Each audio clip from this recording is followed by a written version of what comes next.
Hello and welcome to session 10 of our series on mindfulness meditation and mindful living. This is the last of our sessions, and I do hope you have found something of interest and helpful to you. So let's do our mini meditation to start with, to settle us and bring our awareness right into this present moment experience. So just sitting or standing or lying where you are, gently close your eyes if you like, and taking some deep breaths, just in your own time and your own way.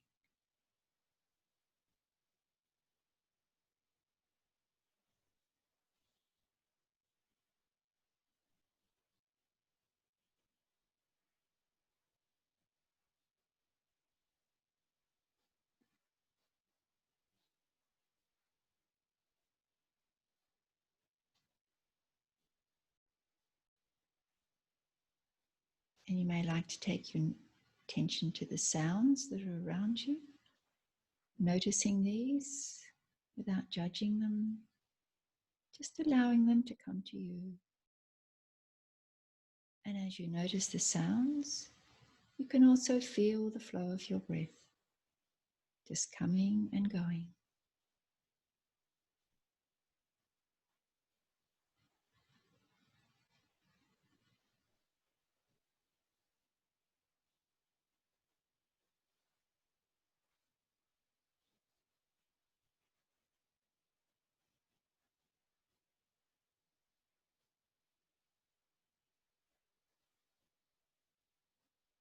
And you may like to take your attention to the points of contact of your body with the ground or the floor or the chair.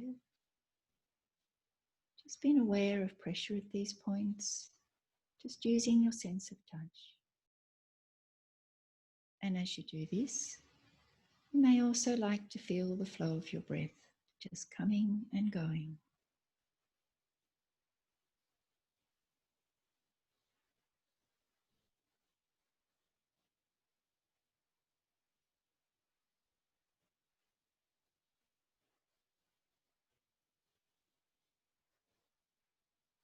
And now just deepening your breath a little as you open your eyes and return to the focus of the room.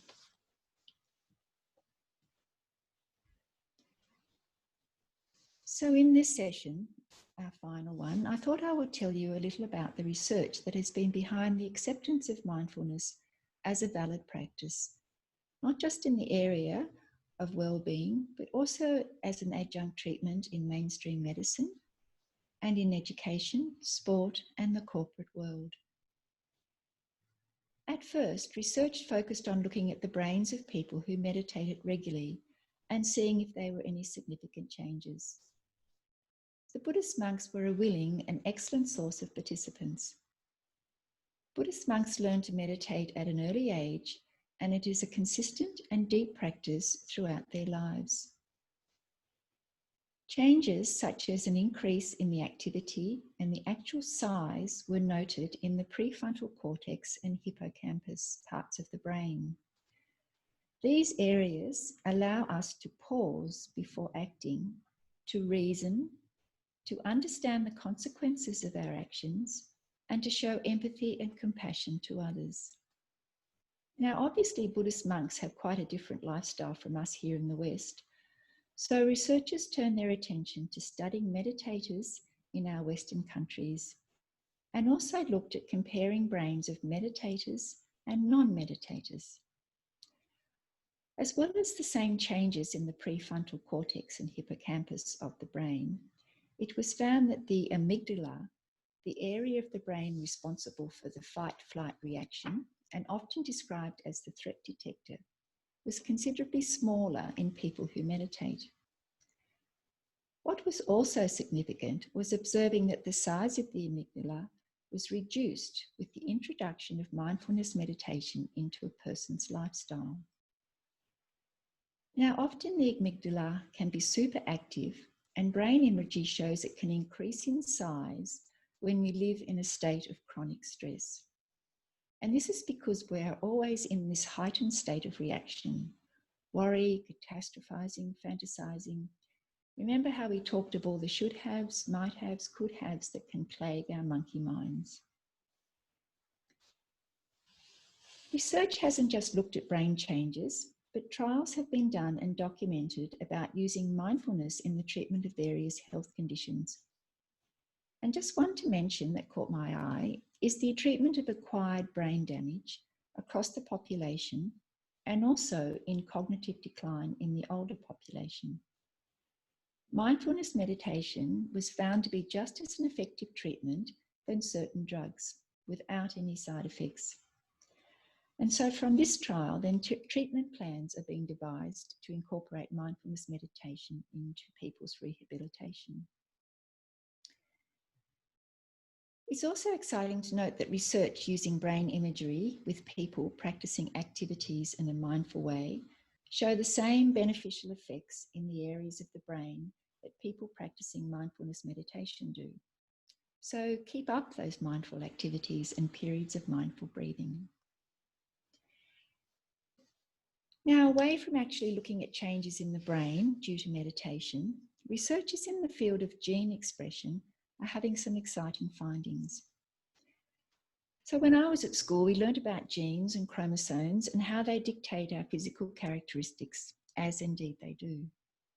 It was also believed at that time that genes do not change.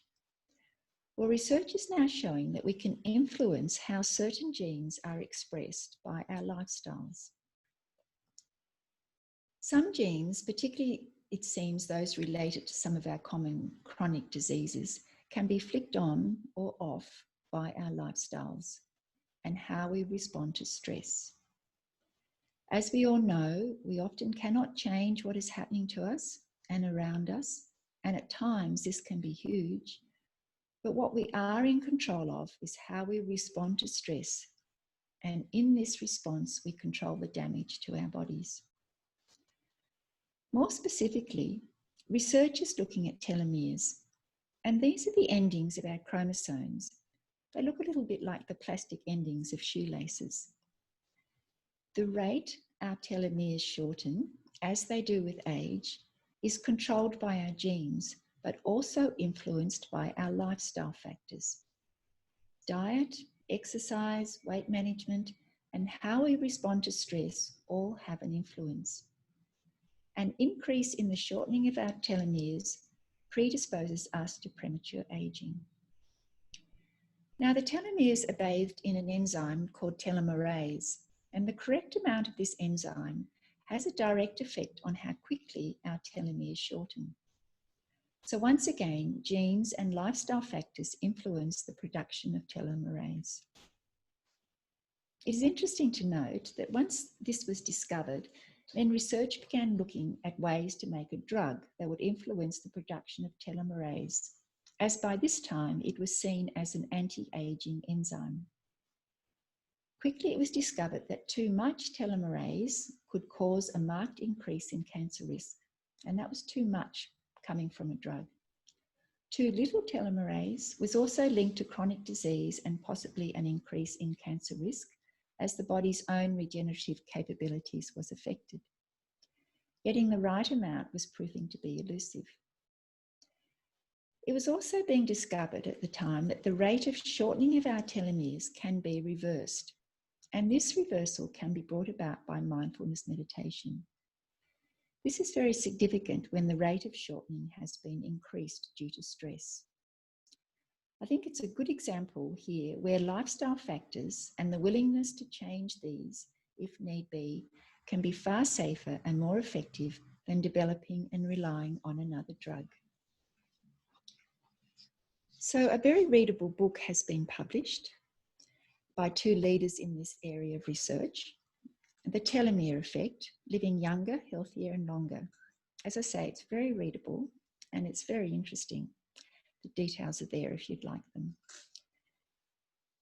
Now, another area of research with very practical consequences is with refugees in the Middle East. Dr. Amit Bernstein, who is Professor of Clinical Psychology and instigator of the Observing Minds Laboratory, sounds very interesting to me, at the University of Haifa in Israel, is looking at how mindfulness can bring about life-changing effects in people who have been significantly traumatized through abuse, torture, and displacement. The introduction of a mindfulness program into their lives enabled them to make positive changes despite their physical circumstances not changing. This program is in its early days, but it is providing hope and undreamed of possibilities in one of the most traumatized and uprooted people of the world. It is interesting to note how meditation and yoga practices have been around for thousands of years.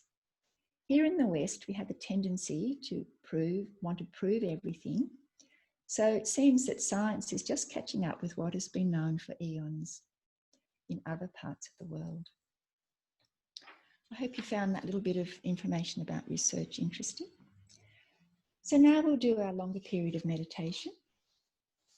So if you'd like to get yourself comfortable, and just remembering that if you feel uncomfortable, concerned or worried at any point in time, then just open your eyes and return to the room. We'll meditate for around 7 minutes again, and you can see how that feels for you.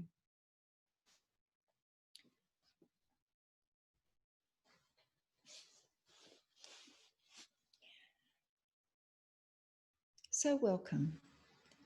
This is a time you have chosen to spend in the present moment, honouring and caring for yourself. So taking a few moments to settle into your body in whatever posture is comfortable for you. Remembering this can be sitting either on a chair or on the floor or lying down.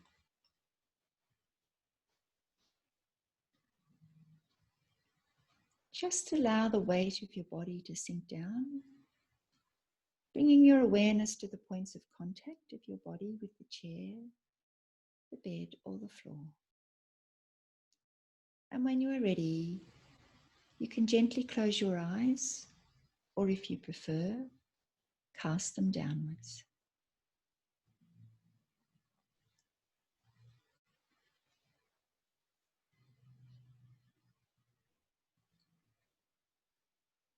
Now notice your feet on the floor. Really sense your feet. Feel into your feet. Not so much moving them, but just feeling them.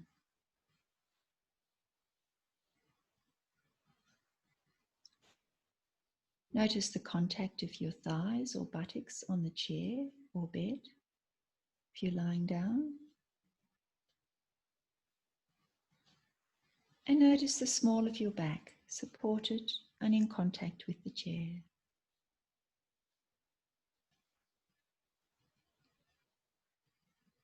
Be aware of where your hands are resting, and just for a moment really feel into your hands, sensing them, not moving them, but sensing them.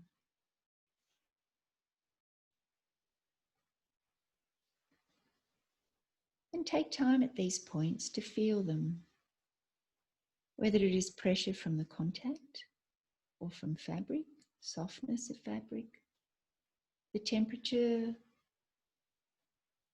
and all this is bringing us right into this present moment.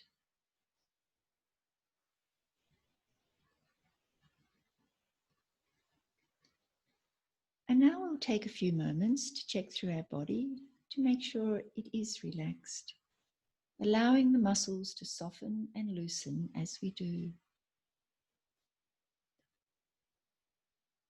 So first of all, take your attention to around your eyes.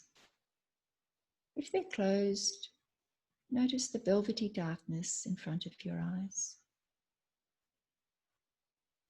Check that all the little muscles around your eyes and across your forehead are relaxed.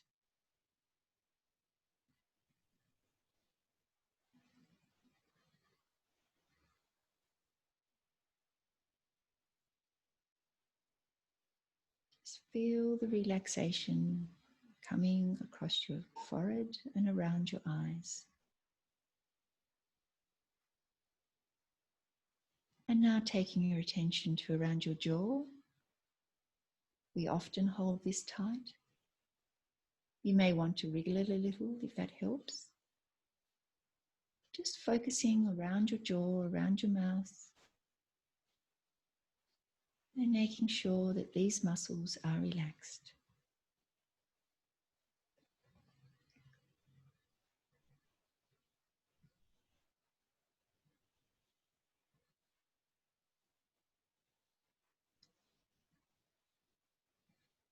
And now take your attention down to your shoulders, a common place for a lot of tension.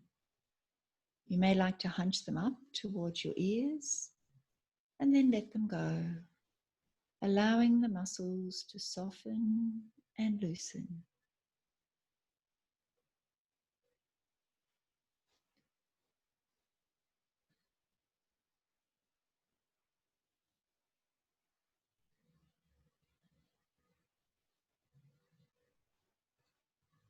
And now allow your arms to relax, checking down through them, forearms, wrists, hands, fingers, perhaps wriggling your fingers a little if need be. Just making sure all your upper limbs are relaxed.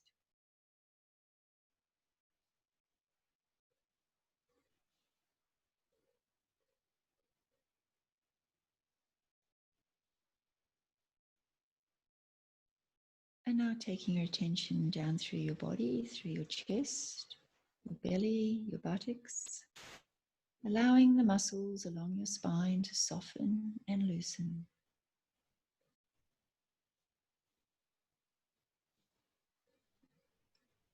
And all the time as your body relaxed, you're becoming more aware of just being in the present moment.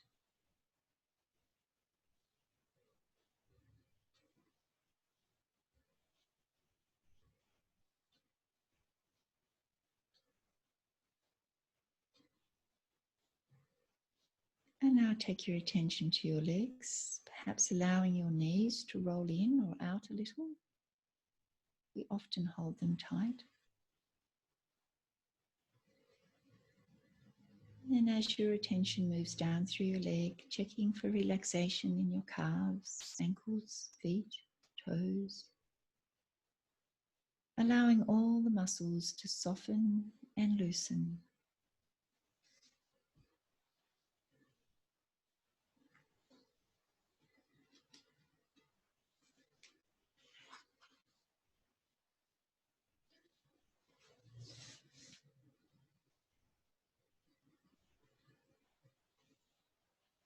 And now take 3 deep breaths in your own time to help this relaxation.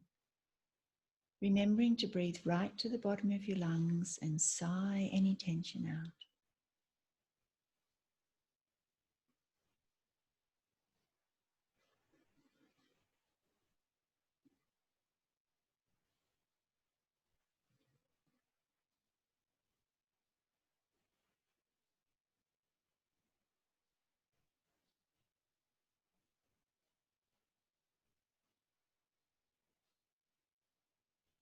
And allow your breathing to return to its normal, natural rhythm in whatever way is right for you.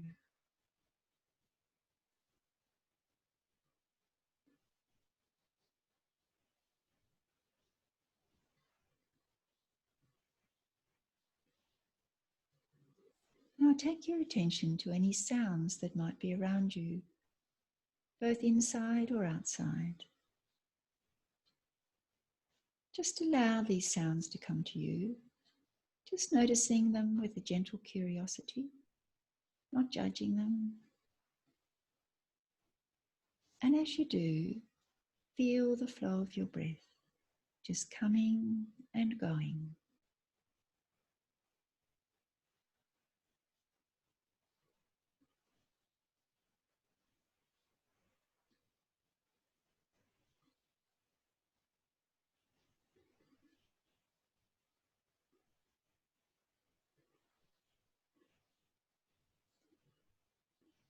And now just for a moment, become aware of where the breath feels most centered for you.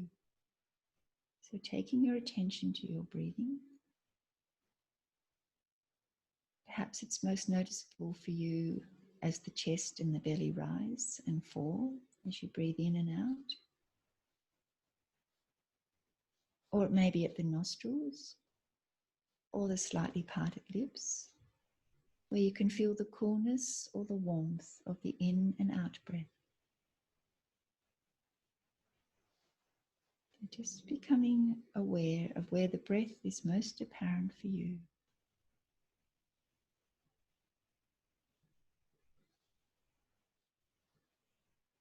And remembering, this is the point you can return to at any time in your meditation, particularly as thoughts intrude and you need encouragement to let them go.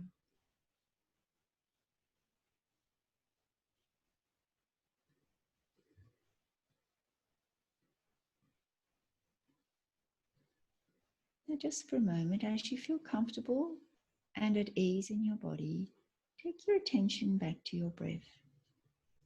Remembering, not changing your breathing in any way, but simply being aware of the breath in its normal, natural rhythm. And now start to notice the in-breath, followed by the out-breath, and the pause that comes between the two. This pause that is naturally there, the pause that holds the stillness.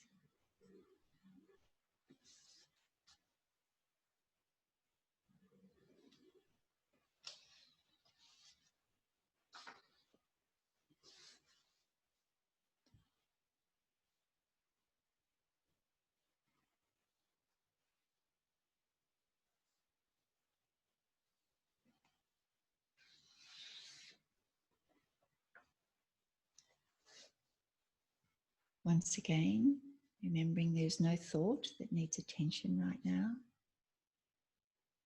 So when you notice the thoughts, take your attention back to the rhythm of your breathing,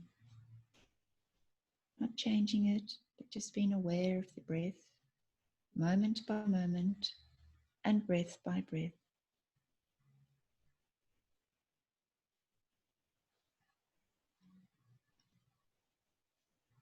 You may become aware of other sensations in the body. Welcome these, regardless of whether they are pleasant or unpleasant.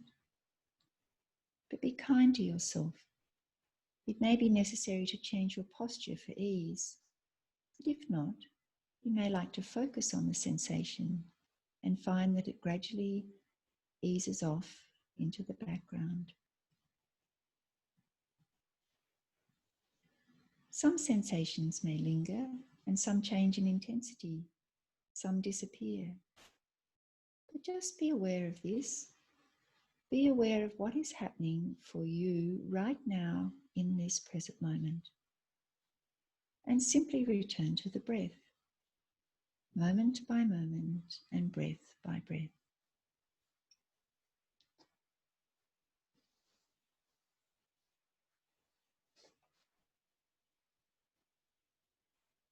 When your attention wanders from the breath, just return to it ever so gently. Every time your mind wanders, it's simply an opportunity to return to the breath. Return to the present moment, moment by moment and breath by breath.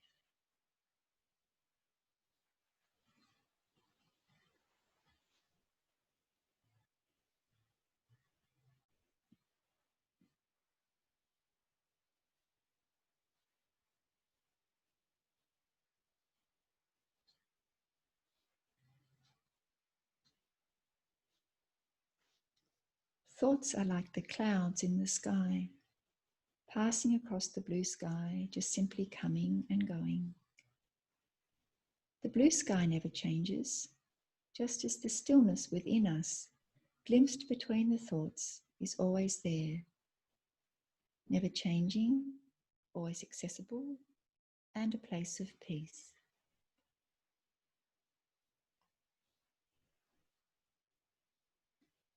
And now, as we sit in silence for a few minutes, just remember, when you notice your mind engage with a thought, you can take your attention back to the sounds around you, or the points of contact your body has with the surface, or simply to your breath, moment by moment and breath by breath.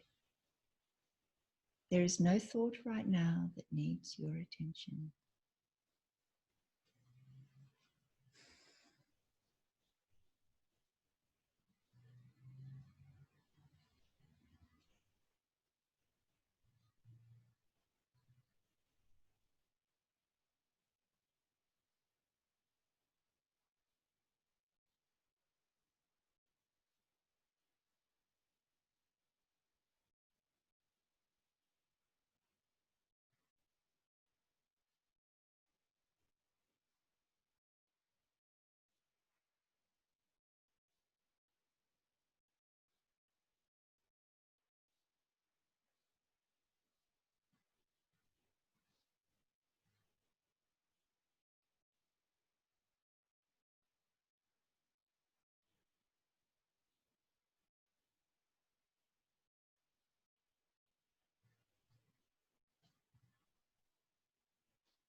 as we come to the end of our meditation, once again become aware of the breath, moment by moment and breath by breath, gently and compassionately. And when you are ready, you may gently open your eyes, have a stretch, return your focus to the room, and honour yourself for taking this time.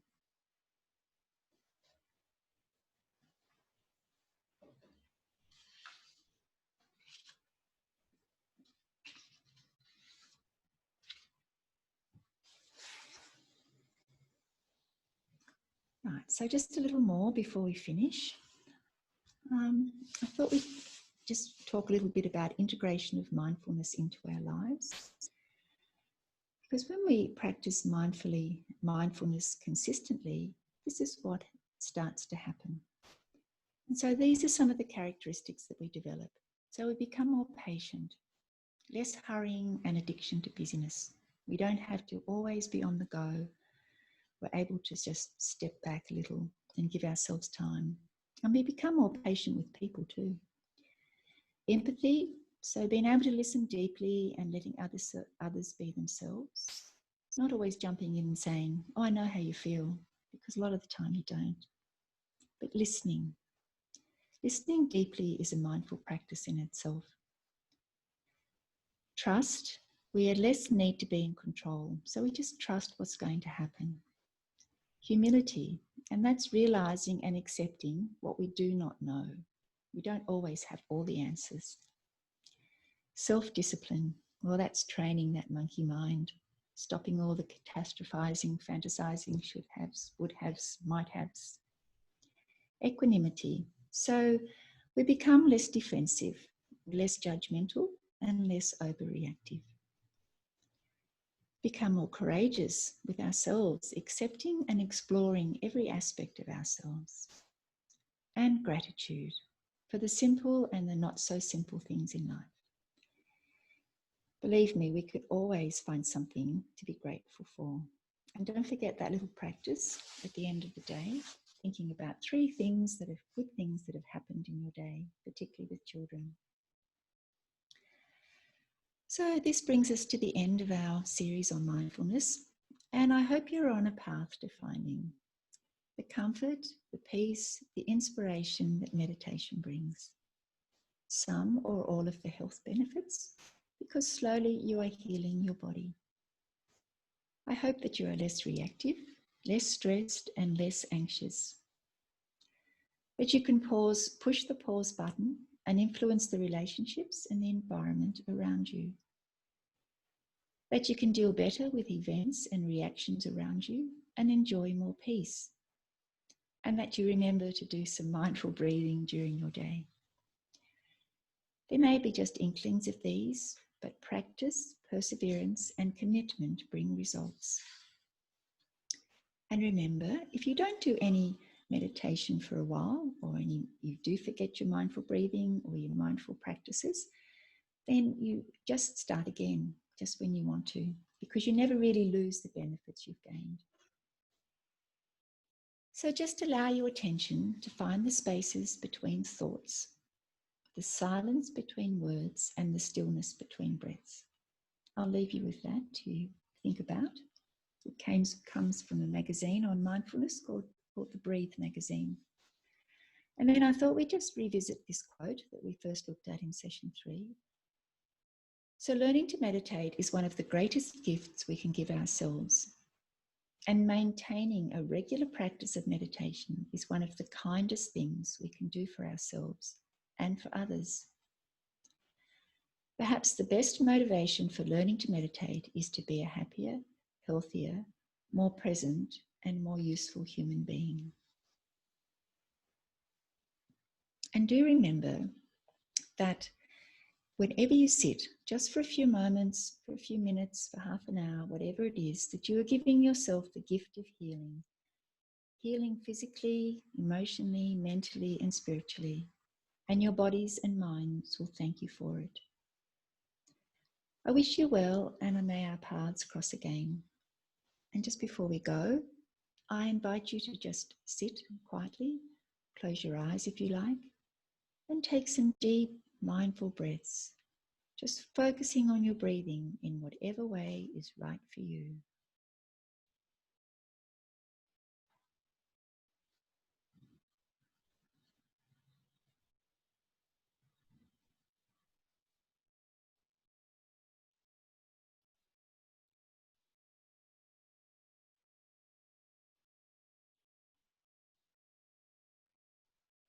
And now opening your eyes, and you can proceed with your day. And so thanking you for listening to this series.